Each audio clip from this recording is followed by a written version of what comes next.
दोस्तों एक बार फिर से आप सभी का स्वागत है। उम्मीद करते हैं कि आप सभी अच्छे होंगे, स्वस्थ होंगे।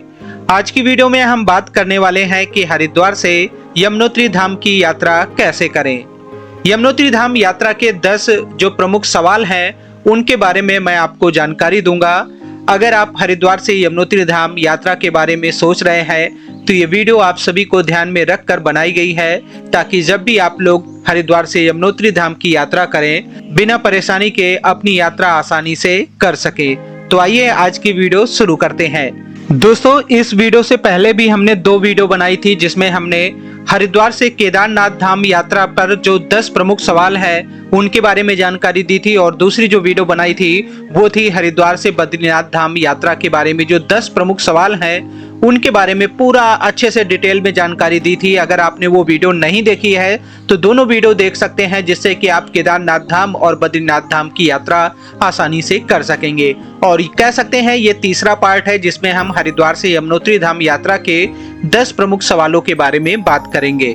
तो हम सबसे पहले जान लेते हैं 10 प्रमुख सवाल कौन कौन से हैं। तो पहले नंबर पे तो यही आता है कि यमुनोत्री धाम यात्रा का प्लान कितने दिन का होता है।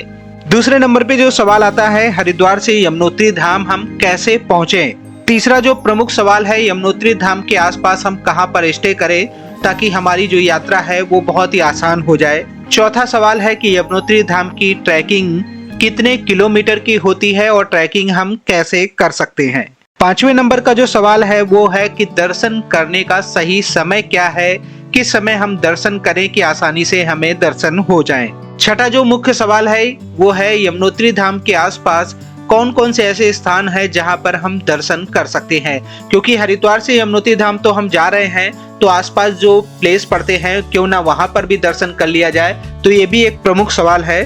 सातवें नंबर पे आता है कि हम यात्रा तो कर रहे हैं लेकिन इसको हम बजट यात्रा कैसे करें। ऐसा करें कि हरिद्वार से यमुनोत्री धाम की यात्रा जो है वो बजट यात्रा हो जाए, कम पैसे में यात्रा कर ले, उसके बारे में भी मैं आपको जानकारी दूंगा।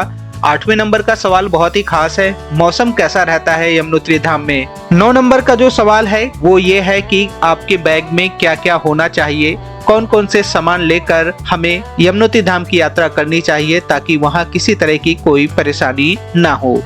और 10वां जो मुख्य सवाल है वो ये है कि हरिद्वार से यमुनोत्री धाम के रास्ते में कौन कौन से मुख्य स्थान पड़ते हैं जहां पर हम घूम सकते हैं, दर्शन कर सकते हैं। तो ये 10 प्रमुख सवाल हैं और 10 सवालों को लेकर हम पूरी डिटेल में जानकारी देंगे। तो वीडियो बहुत ही खास हो रही है, तो वीडियो को लाइक कर दीजिए और शेयर कर दीजिए उस दोस्त तक जो 4 धाम यात्रा या यमुनोत्री धाम यात्रा पर जाना चाहता है। अगर आप ऐसे ही लगातार वीडियो देखना चाहते हैं तो चैनल को भी सब्सक्राइब करके बेल आइकन दबा दें, क्योंकि यहाँ पर उत्तराखंड यात्रा की सभी जानकारी दी जाती है। अब बात करते हैं पहले सवाल की, और पहला सवाल है कि हरिद्वार से यमुनोत्री धाम की यात्रा कितने दिन की होती है। तो अगर आप शॉर्ट में ये यात्रा करना चाहते हैं तो 2 दिन में आप आसानी से हरिद्वार से जाकर यमुनोत्री धाम में दर्शन करने के बाद नेक्स्ट डे आप शाम तक हरिद्वार वापस आ सकते हैं। तो इस तरह 2 दिन की यात्रा हो जाती है। लेकिन अगर आप चाहते हैं कि यमुनोत्री धाम के आसपास जो प्लेस है वहां भी हम दर्शन कर लें और उसके साथ साथ रास्ते में जो 1-2 प्लेस पड़ते हैं वहां भी कुछ हम घूम लें, दर्शन कर ले, तो फिर ये यात्रा आपकी 3 दिन की हो जाएगी। तो हम कह सकते हैं कि ये यात्रा 2 दिन या 3 दिन की होती है। ये डिपेंड करता है कि आपके पास समय कितना है। 2 दिन में करना चाहें तो 2 दिन में भी कर सकते हैं, और अगर आप आसपास के जो प्लेस है वहां भी दर्शन करना चाहते हैं तो 3 दिन आपको लग जाएंगे। अब हम दूसरा सवाल की बात करते हैं कि हरिद्वार से यमुनोत्री धाम कैसे जाएं। बहुत सारे लोगों के मन में सवाल होते हैं कि हरिद्वार से यमुनोत्री धाम के लिए तो बस मिलती ही नहीं है, हम कैसे जाएं, हमें क्या टैक्सी करके ही जाना होगा। तो मैं आपको एक बहुत ही जरूरी जानकारी दूंगा। पहली बात ये सच है कि हरिद्वार से डायरेक्ट यमुनोत्री धाम के लिए बस नहीं चलती है, और चलती भी होगी तो बहुत ही रेयर 1-2 बसें चलती होंगी। लेकिन अभी मैं कुछ दिन पहले जहां से बस की बुकिंग होती है वहां मैं गया था और वहां भी पता किया था, तो उन्होंने भी मना कर दिया था कि अभी हरिद्वार से यमुनोत्री धाम के लिए डायरेक्ट बस नहीं चलती है। तो फिर बात आ जाती है कि हरिद्वार से यमुनोत्री धाम कैसे पहुंचे। तो सबसे पहले आपको अर्ली मॉर्निंग जो है हरिद्वार रेलवे स्टेशन के सामने जहां से 4 धाम यात्रा के लिए बस चलती है वहां पहुंच जाना है। आप हरिद्वार रेलवे स्टेशन के सामने जाएंगे और वहां से दाहिने थोड़ा सा मुड़कर आप लगभग 100-150 मीटर चलेंगे तो वहां पर अर्ली मॉर्निंग आपको बसें मिल जाती हैं। तो डायरेक्ट बस तो नहीं मिलेगी, ये बात सच है। तो आप उत्तरकाशी जो बसें जाती हैं उस पे बैठ सकते हैं और उत्तरकाशी जो बस जाती है वो आपको धरासू बैंड तक छोड़ देगी और धरासू बैंड के बाद जो है वो बस उत्तरकाशी की ओर चली जाती है और आपको धरासू बैंड से या तो दूसरी बस मिल जाएगी या आप जीप के द्वारा यमुनोत्री धाम पहुंच सकते हैं। तो ये मुख्य जानकारी है। आपको हरिद्वार से धरासू बैंड जाना है और उसके बाद वहां से जीप लेकर या कोई बस मिल जाती है तो उसके बाद आप यमुनोत्री धाम पहुंच सकते हैं। बस में जो टाइम लगता है वो लगभग 7-8 घंटे का लग जाता है। अगर आप पर्सनल कार से जाना चाहते हैं या आप कार बुक करना चाहते हैं तो कार से भी आप आसानी से यमुनोत्री धाम तक पहुंच सकते हैं। 7-8 घंटे के आसपास समय लगेगा और कम भी लग सकता है क्योंकि डिस्टेंस ज़्यादा नहीं है, लगभग 220 किलोमीटर के आसपास है। अगर ट्रैफिक ना हुआ तो आप 6 घंटे में भी अपना ये यात्रा जो है पूरी कर लेंगे। तीसरा जो सवाल है कि यमुनोत्री धाम में हम स्टे कहाँ करें ताकि आसानी से हम दर्शन भी कर लें और किसी तरह की ज़्यादा हमें मुसीबत ना आए या परेशानी ना हो। तो पहली बात, जो लोग यमुनोत्री धाम जाते हैं ज़्यादातर लोग जो है बरकोट में स्टे करना चाहते हैं। तो बरकोट जो है एक डेवलप एरिया है जहां पर आपको बहुत सारे होटल्स मिल जाते हैं, उसके साथ साथ धर्मशाला मिल जाते हैं, गवर्नमेंट के भी कुछ वहां पर स्टे के ऑप्शन आपको मिल जाते हैं। लेकिन क्या है कि बरकोट में रुकते हैं तो फिर यमुनोत्री धाम वहां से 45 किलोमीटर के आसपास रह जाता है, तो काफ़ी डिस्टेंस रह जाती है। तो मेरी तो यही राय है कि अगर आप स्टे करना चाहते हैं तो आप जानकी चट्टी, रास्ते में राणा चट्टी, श्याम चट्टी, ऐसे कई प्लेस पड़ते हैं। तो जो जितना नज़दीक हो सके आप स्टे करेंगे तो नेक्स्ट डे अर्ली मॉर्निंग जो है आप अपनी ट्रैकिंग शुरू कर देंगे, तो ये आपको फ़ायदा रहेगा। और अगर आपके पास ऑप्शन नहीं है या आप हरिद्वार से लेट चले हैं फिर तो आप बरकोट तक पहुंच जाएं और बरकोट में ही स्टे कर लें। और एक बात यह है कि यमुनोत्री धाम जो मंदिर है वहां पर स्टे के कोई भी ऑप्शन नहीं है। आपको नीचे जानकी चट्टी में ही रुकना होगा या आप रास्ते में जो प्लेस पड़ते हैं वहां रुकना होगा। बहुत सारे लोगों को जानकारी नहीं होगी कि यमुनोत्री धाम जहां पर मंदिर है वहां पर स्टे के ऑप्शन नहीं है। ये बात आप ध्यान रखें। आप जिस दिन ट्रैकिंग करके मंदिर में दर्शन करते हैं उसी दिन आपको नीचे भी आना होता है, तो ये बात नोट करके रखें। दोस्तों, वीडियो अच्छी लग रही है तो लाइक जरूर कर दें और शेयर जरूर करते जाएं ताकि ज्यादा से ज्यादा लोगों को ये मुख्य जानकारी मिल सके। अब बात करते हैं चौथे नंबर का, जो एक बहुत ही मुख्य सवाल है कि यमुनोत्री धाम की ट्रैकिंग कहां से शुरू होती है और ट्रैकिंग कितनी है, आसान है या मुश्किल। तो मैं आपको बताना चाहूँगा, यमुनोत्री धाम की ट्रैकिंग जो शुरू होती है वो जानकी चट्टी से शुरू होती है और जानकी चट्टी से यमुनोत्री धाम मंदिर तक 6 किलोमीटर का मुश्किल चढ़ाई है जिसको आप पार करने के बाद मंदिर तक पहुंचते हैं। यह ट्रैक 6 किलोमीटर का है और काफ़ी खड़ी चढ़ाई है, थोड़ी सी मुश्किल है। तो अगर आपको लगता है कि आप इस ट्रैक में आगे बढ़ सकते हैं तो आसानी से जा सकते हैं, नहीं तो यहाँ भी आप आराम से खच्चर ले सकते हैं जो कि लगभग 800 या 1000 रुपये के आसपास आपको मिल जाएगा। वन साइडेड का ये किराया होता है। अगर नॉर्मल समय पे जाते हैं या ज़्यादा श्रद्धालु उन दिनों नहीं है तो आपको 600-700 रुपये में भी खच्चर मिल जाएगा। और ये लेकिन ट्रैक जो है थोड़ा सा मुश्किल है, आराम से चले, रुक कर चलें और लगभग 2 घंटे या 2.5-3 घंटे में आप आसानी से मंदिर तक पहुंच सकते हैं। एक बात का और ध्यान रखना है, ये ट्रैक जो शुरू करना है वो आपको लगभग 5-6 बजे शुरू कर देना है। जितना अर्ली मॉर्निंग आप ट्रैक को शुरू करेंगे उतना ही अच्छा है। आप आराम से वहां पर 8-9 बजे तक पहुंच जाए और दर्शन करके आराम से 11-12 बजे तक आप नीचे आ सकते हैं। अब बात करते हैं 5वें नंबर का, जो सवाल है कि दर्शन कैसे करें, किस टाइम हम दर्शन करें कि दर्शन आसानी से हो जाए। तो मैं आपको बताना चाहूँगा, दर्शन करने के लिए सबसे पहले आपको अर्ली मॉर्निंग ट्रैकिंग शुरू करनी होगी।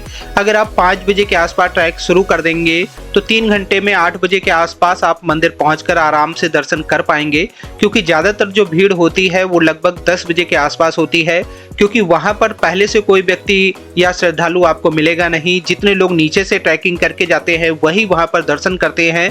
तो 8-9 बजे तक आपको आराम से दर्शन हो जाएंगे और फिर जब 10-11 बजते हैं तब तक बहुत सारे लोग वहां पहुंच जाते हैं। तो इस बात का ध्यान रखेंगे तो आपको आसानी से दर्शन हो जाएंगे। 6 नंबर का जो सवाल है, अब उसके बारे में बात कर लेते हैं कि यमुनोत्री धाम के आसपास और कौन कौन से मुख्य स्थान है जहां पर हम दर्शन कर सकते हैं। तो यमुनोत्री धाम के पास में खरसाली गांव पड़ता है और खरसाली गांव जो है यमुना जी का मायका स्थल है।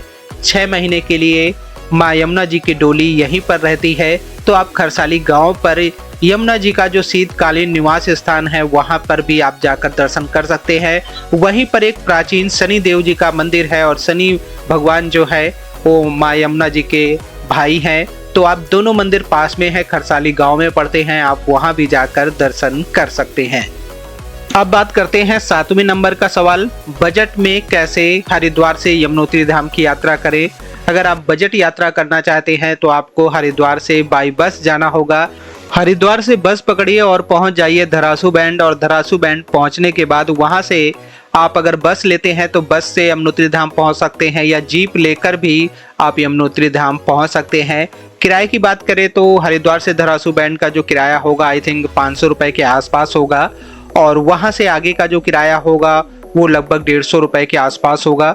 तो लगभग कह सकते हैं कि 650 रुपए में आप पहुंच जाएंगे। और उसके बाद वहां होटल्स के बारे में बात की जाए तो वहां जो जानकी चट्टी के आसपास जो होटल है वो थोड़े से महंगे आपको जरूर मिलेंगे, लेकिन उससे कई फायदे हैं। आपका ट्रैक भी शुरू हो जाएगा, आप जल्दी भी अपनी यात्रा को समाप्त कर देंगे। और अगर आपके साथ 2-3 लोग हैं फिर तो आप जानकी चट्टी में आसानी से कहीं पर होटल ले लें। आपको 1500-1800 रुपए में होटल मिल जाएगा जहां पर 3 लोग रुक सकते हैं।